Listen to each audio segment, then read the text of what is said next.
did not know any better.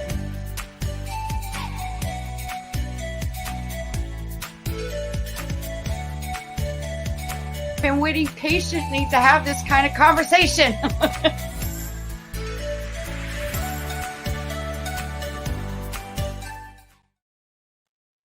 Well, it's Wake Up with KC, and today I have a very inspirational interview with a beautiful being who is a veteran and an actor. And his inspirational story and his life experience, and what sparked his passion in the film industry. Please welcome Michael Lloyd. Michael, welcome. Hi, thank you so much for having me. It's such an honor and pleasure to me, like people like you, that you have a very inspirational and transformational life experience in discovering your passion. How did this all begin? Can you share with the audience, one, who you are and a little bit about yourself? Yeah, absolutely. So I grew up in Tucson, Arizona. My I, I Let me start over.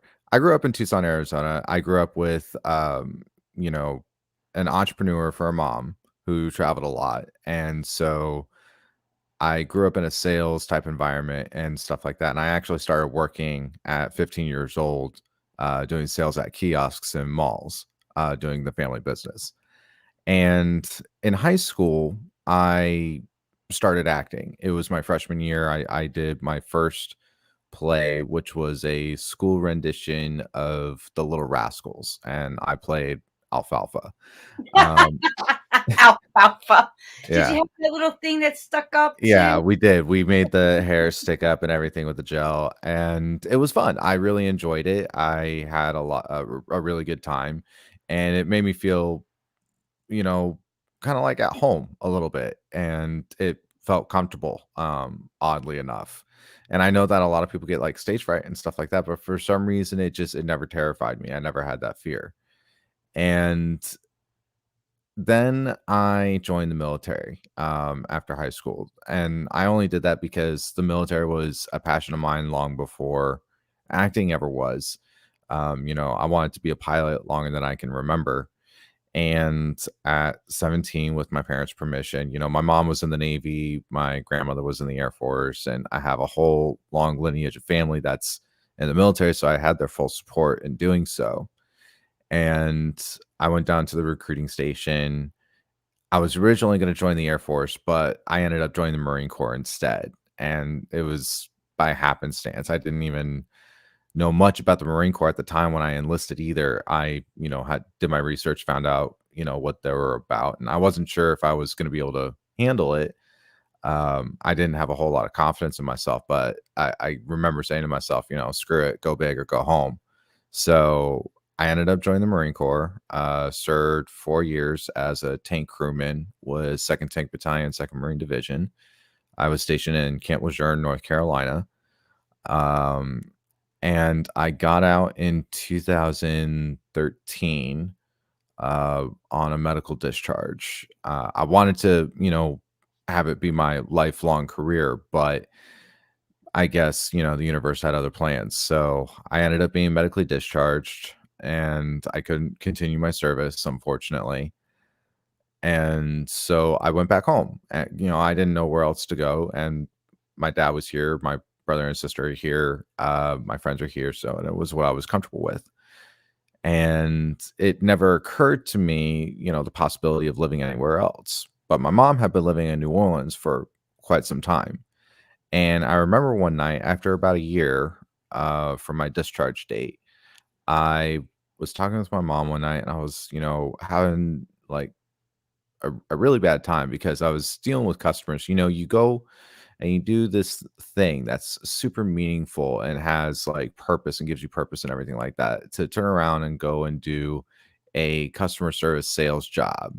It, again, not to diminish anybody that works in customer service or sales, but for me, it felt like a step down. I went from serving my country to listening to people complain about why their bill was so high and me having to tell them, well, it's because you need to stop renting pay-per-view. So um, I got tired of it. It was bored, it was mundane. And so my mom said, hey, come out to New Orleans. It's considered like Hollywood South out here. It's got like own designation. That's how much filming is done. And there was a guy that could get me into security, that hires veterans and law enforcement. So that's what I did. I, said, screw it, let's take a shot. And I packed everything in my car, drove across country, and, crashed on my mom's couch for a little while. Got the job with security, and I started working security on film and TV sets. And then I started doing background, and the very first background role I got was on this Netflix production called Zoo. And this was only about a month or so after moving to New Orleans. And having it happen that fast, uh, and having it be legit because, I've seen you see those scams where, they say, "Hey, we're casting for this," and then it ends up being porn or something. Um, and so I had to watch out for that. And so when I found out that this was legit and have it happen so fast, I was astonished. It was unbelievable to me that it could be so easy to achieve, that it was that attainable. And I was kind of kicking myself in the head for not, jumping on this sooner. And after that, I just started booking a whole bunch of stuff on NCIS New Orleans, Into the Badlands, Screen Queens. And, I just recently got featured on Queen of the South as a non speaking character, which is my first feature so far. Wow. You talk about how things happen so fast within a month, you know, listening to, you know, high school. You loved being in this play. I think that was the spark of a connection to part of your purpose and destiny and Hmm. something that you really enjoyed. Hmm. We looking back at that now, would you say, like you said, something the universe had other plans? Well, this is part of the plan, and everything has to line up in divine timing to bring you back to when that first spark, that first passion arose in something that felt right, felt good, kind of thing. Would you Right. agree? Right. Yeah. And it may seem like far fetched or like you can't do it or something like that. And you have those doubts. I have those doubts. From time to time, like, is this really what I'm supposed to be doing with my life? But then, I get on set and I do it, and I'm like, yeah, I remember. Yeah, this is definitely what I'm supposed to be doing. And then there's like connecting the puzzles, like the pieces to the puzzles to your unique journey in life, why you came here. Right. And you gained more skills, more opportunities came, and that's like synchronicities to me. Right. And I look around how other people, even including myself, I'm 53 young. Mm. And looking back, when I was in high school, I had no clue what I wanted to do. Right. Like most of my friends, the guys, they went right on into the service. They were, Mhm. are going into the police or army, air force, navy, you name it. They most of them went to that.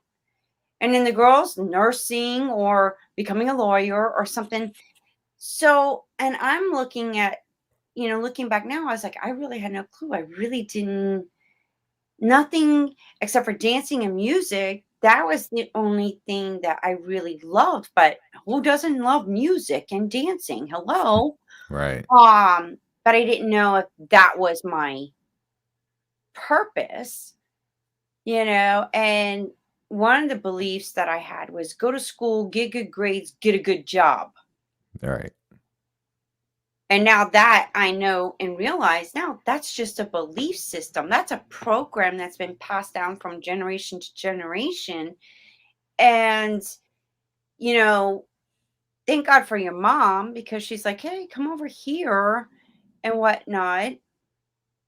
then it's like everything real aligning itself to where you started tapping into those synchronicities and to do everything that you're doing now, you know, what wisdom did you gain from that experience? Um, that's a great question, and I guess one of some things that I've learned about myself through this process and through this journey is learning how to be patient, and also learning how to make opportunities for yourself as well. Because it's one thing to manifest your destiny, and I think when a lot of people think of manifesting your destiny or manifestation in general, that it's like the same thing as prayer. It's not, the universe isn't Santa Claus. You can't just pray or wish upon a star and then it's just going to magically fall into your lap. No, there is still some effort needed on our part, as you know beings within the universe, to work in balance and make that happen for ourselves. So, what I mean by that is putting yourselves in positions for those opportunities to open up. Like, if you're wanting to get into a certain industry or anything like that, like, say, for example, the music industry. You want to get into the music industry. Where are you going to put yourself? You're going to put yourself in some of the places where a lot of the studios are, like LA, New York, or wherever, and do what you got to do to make that happen. Like, for example, like myself, I am working a part-time job as security, still, and I cut back my hours recently because my schedule was getting too crazy. But I'm making my main focus acting, but that part-time job helps me stay afloat. And I'm being realistic with my goals. So keeping that, you know, keeping yourself grounded, I think, during these types of journeys is really important, because it's very easy to let your head drift off into the clouds and lose sight of, who you are or even what you're doing. Well, would it be safe to say, Michael, that sometimes our thoughts and our beliefs get in the way of, yeah, you get that idea, oh, I like to do this and become this person, but then you have programmings and limited beliefs that sort of also get in the way.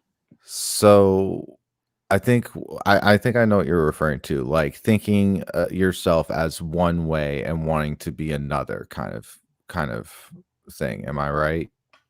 That too, but what about your confidence and your self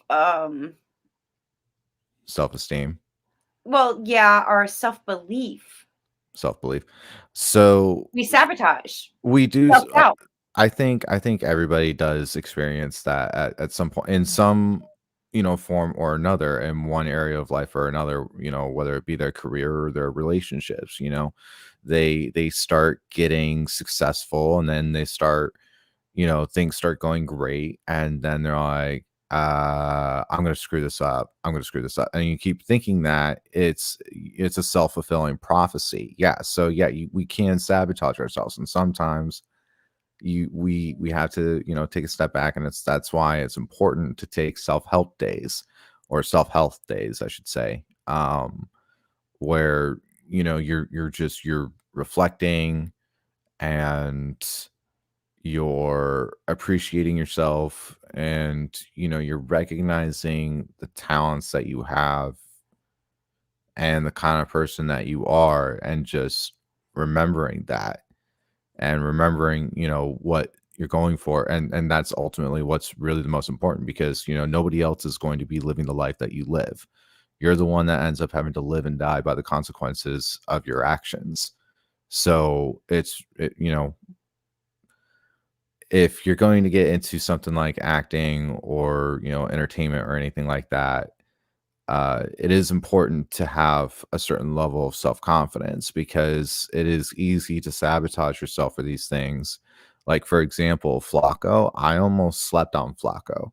I almost didn't go for that because I remember getting the email for the casting call, and again, Flaco was my most recent non-speaking role that I got on Queen of the South season 5. And it was so far my proudest achievement, in my career, until I get a speaking role. But I almost slept on that role. I got the email saying that they were looking for a tall, skinny, Sicario looking kind of guy. I'm Italian descendant, so I can pass as Hispanic or Latino. I've been mistaken for it in the past. um, and I but I, didn't think I was really gonna fit the part or anything. They're looking for like a big, scary dude or whatever, and I'm not that kind of guy. And then, I got the availability request, for me specifically, because the way that it works is it works based off of the features that they're looking for in the character. Mhm. So matching that through their algorithm, they send the availability request to the actor. And I got it. I'm like, I don't know. And then I responded the next day and I said, screw it. And I sent in my info. And that's when it turned into an audition, which is when I learned it was a non-speaking role. And then that's when I almost got lines for the part, but the writers ended up deciding against it. So there are some things that were outside of my control. But ultimately, that doubt, I almost sabotage. If I let that doubt run me like that, I would not be Flacco, and there would be some other guy that might be here talking to you right now, because that's kind of like the role that got me recognized by my publicist. So, you know, yeah, it's easy to sabotage ourselves when things get good, and because we might think we don't deserve it or something. I know that I sometimes fall into that negative pattern of thought where I think, oh, I don't deserve this because I haven't paid my dues or whatever. And then I have to remember that, not everybody's dues are the same, and in this specific industry, it really is about who you know and not what you know. And that's one thing. You can't compare this type of work to anything else in, the civilian career field, because everywhere else you go, it's about what are you knowledgeable in your job? Are you, competent and doing what needs to be done, like in a warehouse or a sales job or something like that. And that's how you move up, is by showing your competence and what you know. But in reality, for entertainment, is who you know. And so that's, so you can't compare your troubles or disparities or anything like that with other people. And so that's something that we also have to watch out for, and try to, I guess, be more compassionate to ourselves and figure out why we're more compassionate to others or empathetic to others than we are to ourselves. Well, I've been in the film industry as well. Started my own film production company, went to film school, went Mhm. to broadcasting school. I thought I was going into radio, but I wind up loving editing in the film. I'm like, wow, this is another form of art. I Mhm. could create things in a digital aspect. So I got excited about that, and I started my own film production company, but then went through a divorce and had to put it back on the back burner. And I always dreamed about when I first, and I was in my 40s when all this started happening. Mm. So I was like, wow, I really like this, and I started learning, and I'm a visual hands-on learner. So whatever I could do to like learn more about lighting, learn more about the camera, the settings, things like that. Oh, what about audio? Making sure the audio is good. So I learned different aspects, between TV, the behind the scenes, and even in the film and the movie industry. I have so much now more respect for those that work behind the scenes because they're the Mhm. ones that are helping make that masterpiece. It's just Right. not just the director or the producer, it's also the writer Mhm. and so many things. So when I was doing that, I learned a little bit of everything. So I gained the basic understanding of how things work. And I encourage anybody that wants to do that, go in all the way of when you're doing like you just went through Flaco. Mhm. Well, I would have gotten to know the writer. I would have gotten to know the director. Hey, is there anything that I'd like to learn? If you can look at it in that perspective, like every little thing is an opportunity to learn and get better and be better than your last project, be better than the last acting gig that you did. That's how you evolve and gain more knowledge and wisdom, in my understanding, based on what I've learned along down the road. And now look at me, I'm back into podcasting and streaming talk show. So I see the connection, and there's so much even more that I'm doing that, a lot of people don't realize what I'm doing behind the scenes, getting ready.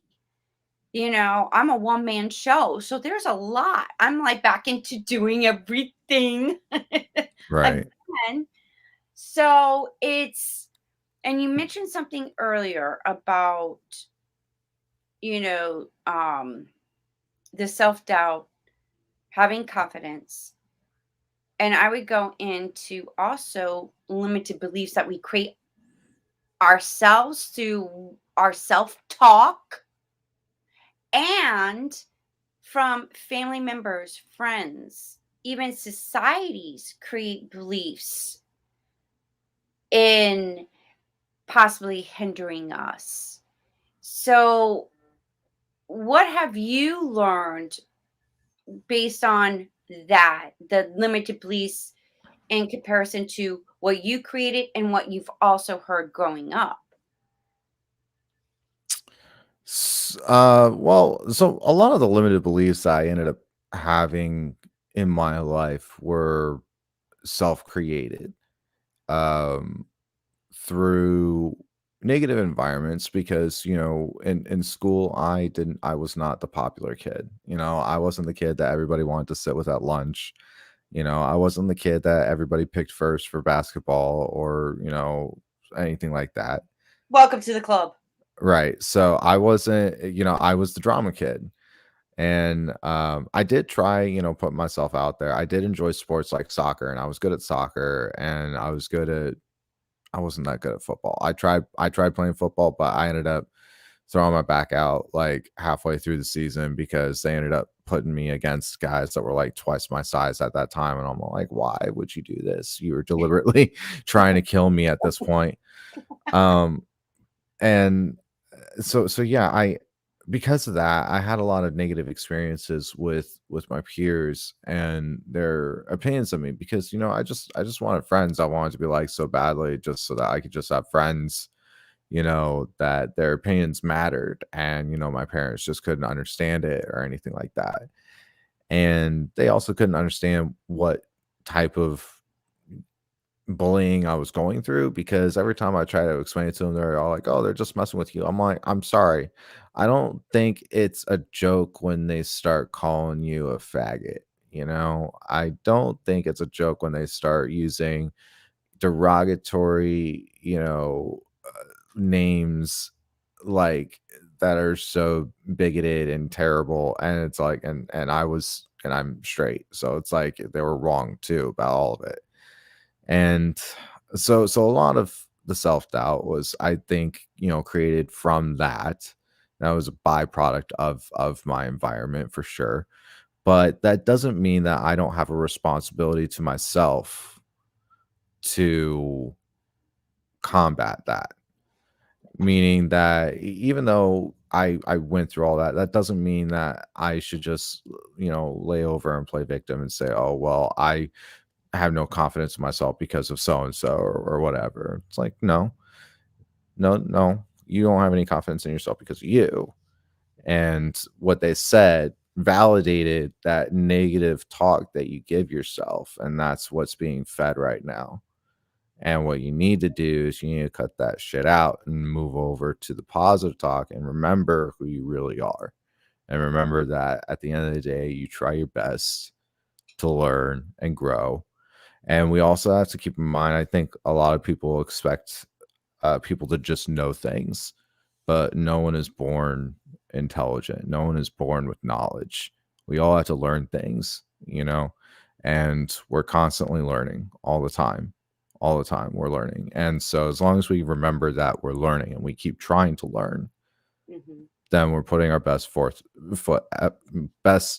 effort forward, our best foot forward. Right. And, even from, the time I started school, I was bullied. I stuck out like a sore thumb. I was the only redhead. Hello. Then when I got into high school, I saw a few more redheads. So I was like, wow, I'm not the only one. There's Mhm. another redhead. Okay. But still, I always felt out of place. Right. And you said earlier, you just wanted to make friends. And your parents, like, oh, they're joking around. Mine was, well, if they're not worth being your friend, if they're going to behave that way. Mm. But they didn't understand, the bullying aspect of how bad it got for me. And they're just like, shake it off, turn your cheek the other way. They don't know any better. I'm like, well, that doesn't make it right. Sure. I think, from what I've learned is like I couldn't understand why people would be so cruel to one another, especially being brought up in the Southern Baptist religion. It's, oh, God loves all his children. We're supposed to love one another and treat others the way you want to be treated. Mhm. But I was seeing and experiencing the total opposite. Mhm. And I couldn't understand, like, well, if I'm being nice to you, I expect you to be nice to me. Right. And I think a lot of people need to I think a lot of people need to expunge that idea. I think a lot of people grow up with the wrong idea of how the world works. I know that I definitely did because the Hmm. household that I grew up in, my parents tried to shelter me instead of teaching me how the world works. And the reality is that this world owes you nothing. This world does not owe you kindness. This world does not owe you compassion. This world does not owe you empathy. No one does.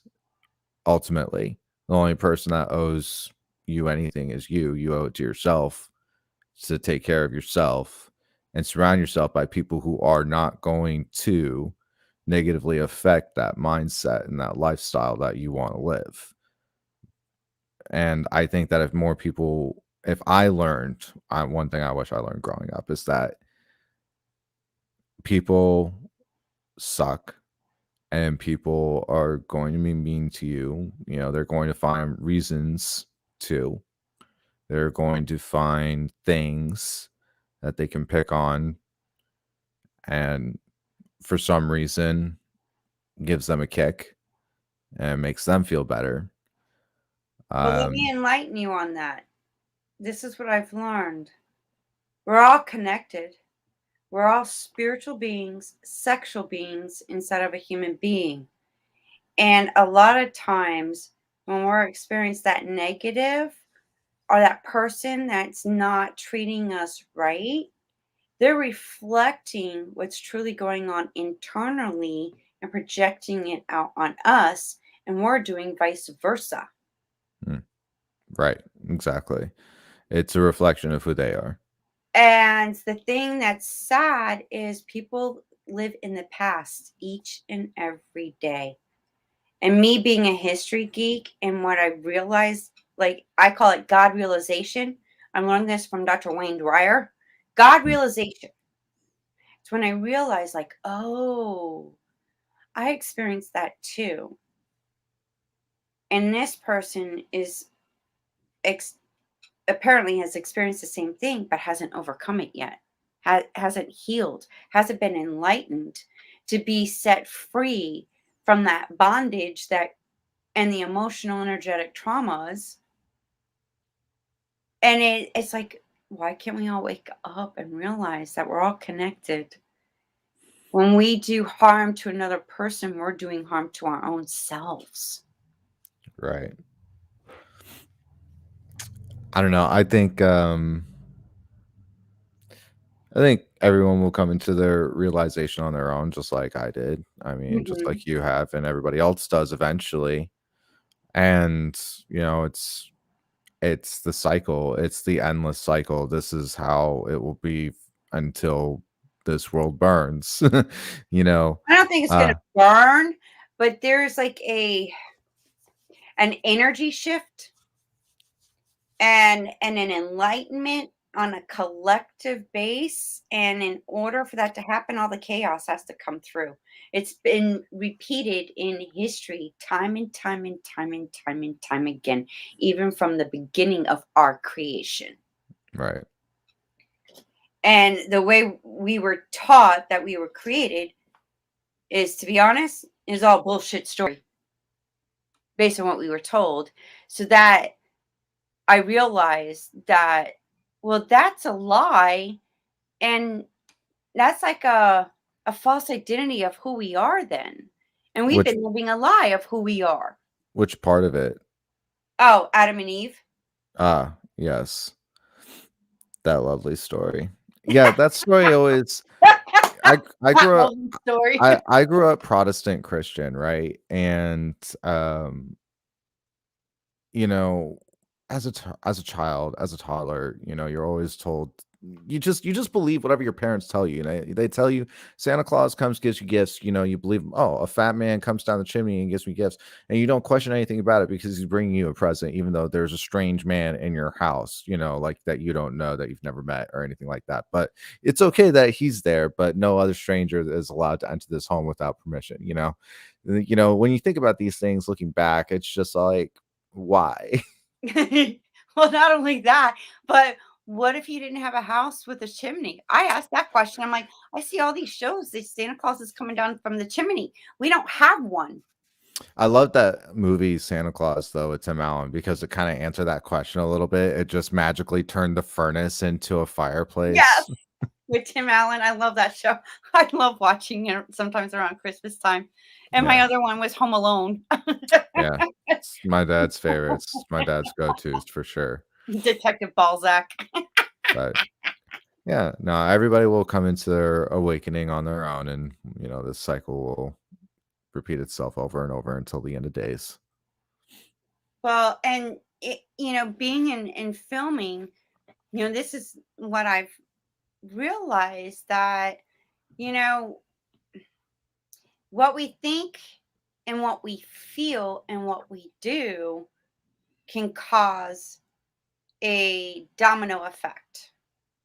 So I know that, I love watching documentaries, especially history documentaries, Alexander the Great, Mm. even the wars. It sort of gave me more insight of the possibility. Yes, there's some events that were true, but then again, we got Hollywood. And, they like to be creative, create a narrative. There's the plots and all this. So I try to discern what is actually happened, but the violence and just the mindset of creating more hatred, more violence and whatnot, to me it's like we're still putting that negative energy out there. And what are your thoughts about that? I mean, Newton's third law states that every action has an equal and opposite reaction. So every action that we take will have an equal or opposite reaction within the universe. And that I think everybody should be mindful of the actions that they take because the consequences, good or bad, are going to come with those actions. And we need to be prepared to accept responsibility or accept those consequences for those actions. And uh that I'm impressed that you even came up with that and mentioned that. Now I see it comes back to me. And I've also seen in movies things that were revealed back in the 60s, the 70s, and the 80s, are now actually, now it's like it was a prophetic. Yeah, so I know what you mean, like how there are some films that have had, like Back to the Future, right? Everybody was waiting in 2015, you know, when Marty McFly goes into the future, we're all supposed to get our flying cars and, 3D Jaws and all that great stuff. Um, in prophetic film like that, it's very ironic to me, very creepy a little bit on a level. I'm like, that's a little terrifying that it kind of predicted that. I mean, what is it? The Simpsons. Everybody always talks about how the Simpsons basically predict everything, Oh, and about that the, Yankee, what was it? One baseball team won a series, and then, yeah, like, 3 years later, they actually won, and then, right. the, The the Donald Trump presidency, they've predicted accidentally predicted quite a few historical events, which is very interesting to me. But when it comes to the mystical, like predicting futures and clairvoyance and stuff like that, I'm a skeptic because there's always an explanation for something. I don't believe that these productions hold, or what's the word that I want to use? I can't think of it right now. but there's Hold a connection the with you big clairvoyance to time. see it. It From my understanding, I mean, come on, let's Stargate, Star Wars, Star Trek. I mean, these were TVs, and then there was films and technology of, and space and all of it. To me, it's connecting the dots.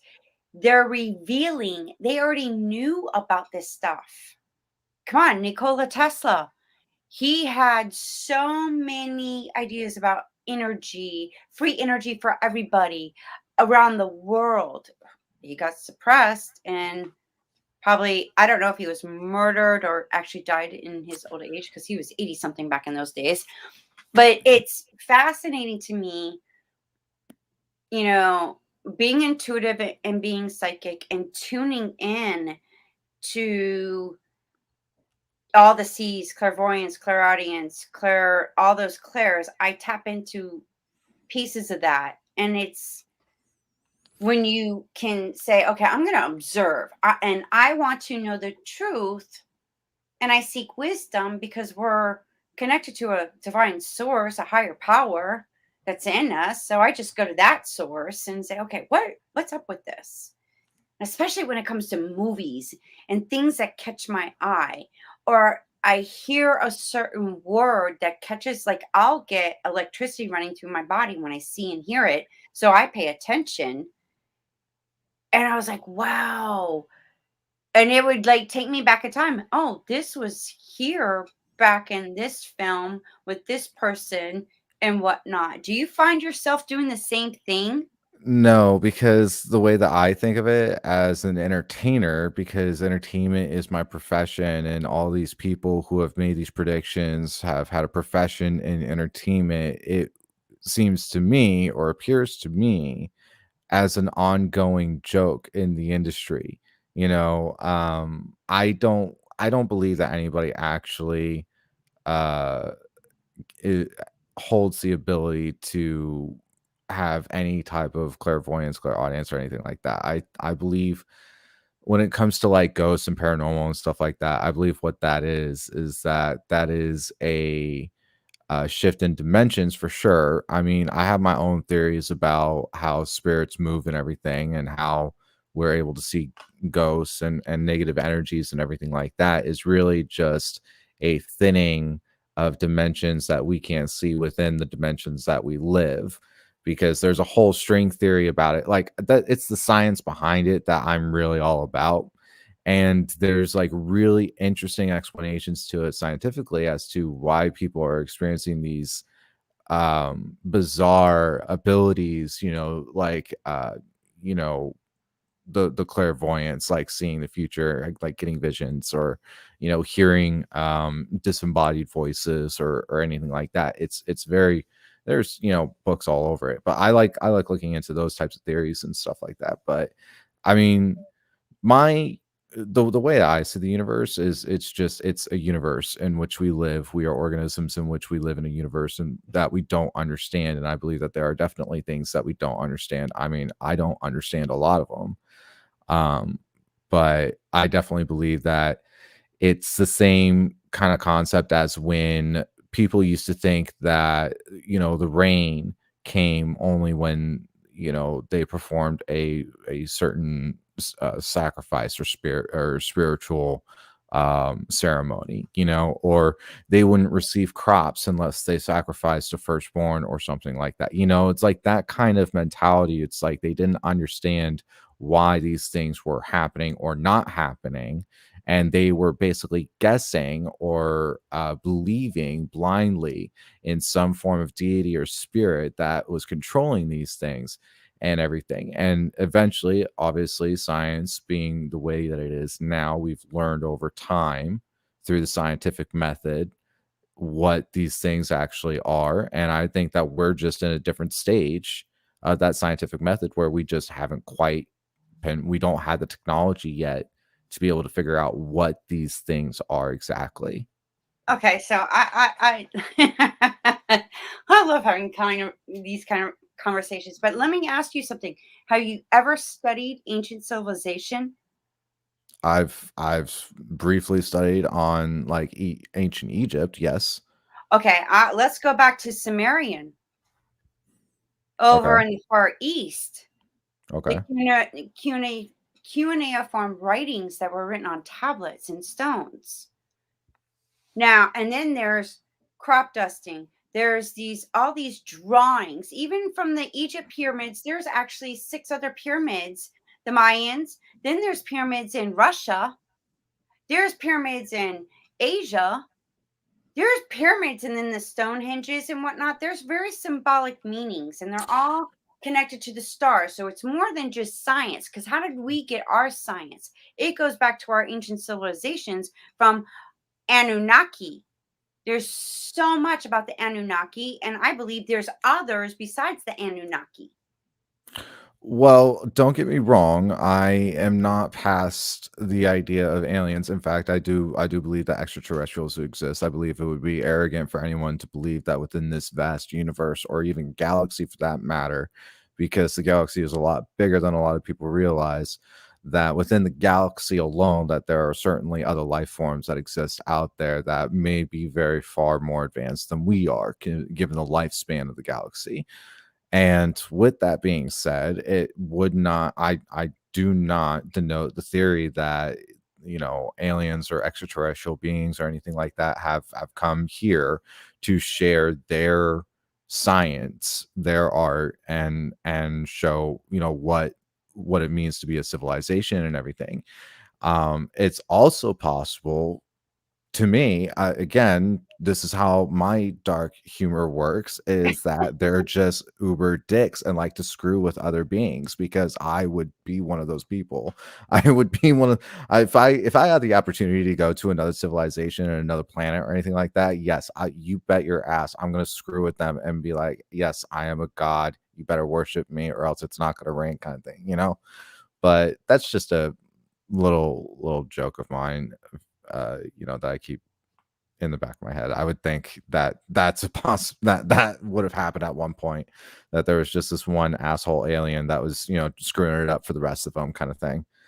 Well, Um, if from my understanding, what I've been, I'm still researching, I'm still studying, and there's like new data and information that I've come across that I'm like, ooh, and I'm gonna get ready to reveal that later on in my new season that I'm working on. But it's funny that they came from the skies. They created human beings.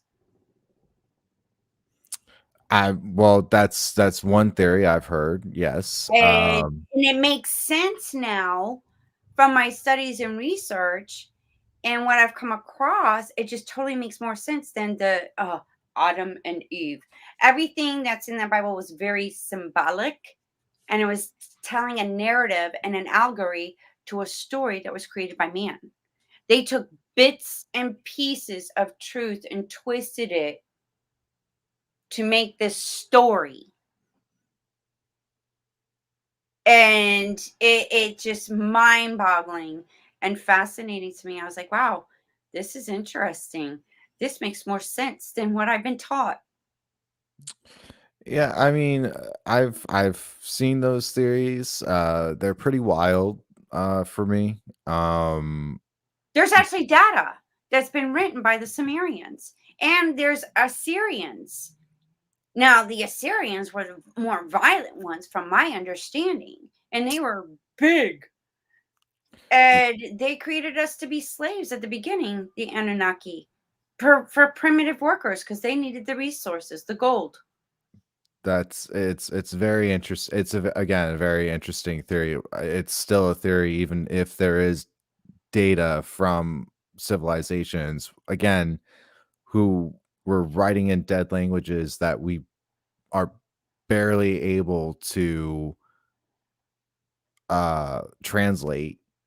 So who knows? And also, again, this is uh, part of me being fair, that if I'm going to sit here and criticize the Bible for being written by man, writing a prophecy or writing a moral story or, instruction from God that I never see or hear. And if I'm going to sit here and criticize that, then I also have to think critically of this as well, because of a civilization that is writing in a dead language that we aren't able to translate. Humans make mistakes, and because there isn't anyone around to verify, yeah, this is definitely what it says, it could very well, we could be reading it completely wrong, and it could be like instructions on how to build a toilet. We don't know. So I don't denote any of those theories. I think they're all very interesting, and I'm not, I do believe that there are extraterrestrial beings that exist within the galaxy. Uh, but yeah, I mean, I think that everything eventually will be explained to us in due time. Wow. And but hey, I encourage, everybody, that I know of George Smith, who translated one of the um they called it the flood tablets, that's Mhm, in Sumerian, that's on a tablet, mhm, and it's in a cuneiform. He actually studied and was able to translate. And I know there's other people from way back in the 1800s and the early 1900s that it sparked their passion. So they traveled, the archaeologists, and it was just connecting synchronicities, meeting the right people to be able to get to the person that could really look into it. And it's still fascinating to me, and I'm getting bits and pieces and, finding what makes sense. yeah, I mean, I think that's what everybody's doing, is just, piecing together what makes sense as we go along. I mean, I'm kind of doing the same thing. And I look back and I'm like, "What in the hell were they thinking?" And Yeah, I'm like, "Oh my gosh, I can't believe I believed that. That's so ridiculous now." yeah, But thank God I'm awake, you know? yeah. I think back, I cringe a little bit when I think about some of the things I used to believe, for sure. Oh my gosh. So, what are you doing now? Like, what are your goals or any coming upcoming things that you're tapping into and getting involved in? So right now I'm currently looking out for auditions. I'm auditioning for speaking roles. Submitting myself as much as I possibly can. I haven't heard back on anything yet, but I'm definitely putting stuff out there for sure, and I'm hoping to book something big soon. And anybody that wants to follow, can follow me on my Instagram, for behind the scenes pics of myself on set. I do have a Facebook fan page, Michael Lloyd Fans. Um, and you can follow me on there as well for more updates on, things that I'll be doing. I do have TikTok and Twitter, and you can find all those things on those other social medias that I just mentioned, tagged as well, so that you can follow me on any platform that you wish. Oh, wow. Awesome. And you know what? Are you open to like any kind of roles, or like what kind of roles would you like to play? Because I like for you to be in a sci-fi, honestly. Sci-fi would be really cool. I mean, I grew up on Star Wars. I would love to be on a Star Wars film. I mean, even if it was just like a Stormtrooper number two or like one of the aliens, you wouldn't even see my face like Simon Pegg or Daniel Craig, who, made guest appearances on that series, but you wouldn't know because they're in a full dressed costume. Like even if I like meet it as one of those, I would be, ecstatic and I could die happy. But yeah, sci-fi I think would be really cool. Action is also fun. Comedy is definitely right there for me. I mean, I'm down for pretty much just about anything. Oh, wow. I would love to see you in a sci-fi movie to like just to go through that experience. And just had Laura Banks on my show, Oh and wow. she was in the Star Trek: The Wrath of Khan Yeah. with Ricardo. I have a hard time pronouncing his last name. Montalban, Montalban. And I loved him. Yeah. And she talks about what a gentle soul he was, and very gentleman, and he's still that way. That's awesome. And I'm like, I remember him on Fantasy Island. The plane. Um, but she's also spiritual as well. She studies astrology, and she'll go through your chart, and that's her passion. But yeah, being in the sci-fi, and that was she was the one of the female lead roles in back in those times. They hardly ever got those kind of roles. Yeah, it wasn't very popular or very common then for that type of thing for sure. Yeah, we've definitely come a long way in our inclusion in the film industry for sure. Absolutely. And I've learned some history about, and I encourage anybody to look up the history of the movie industry, how it began, who is in, big time corporations that were connected to that, and how, children and women, were treated.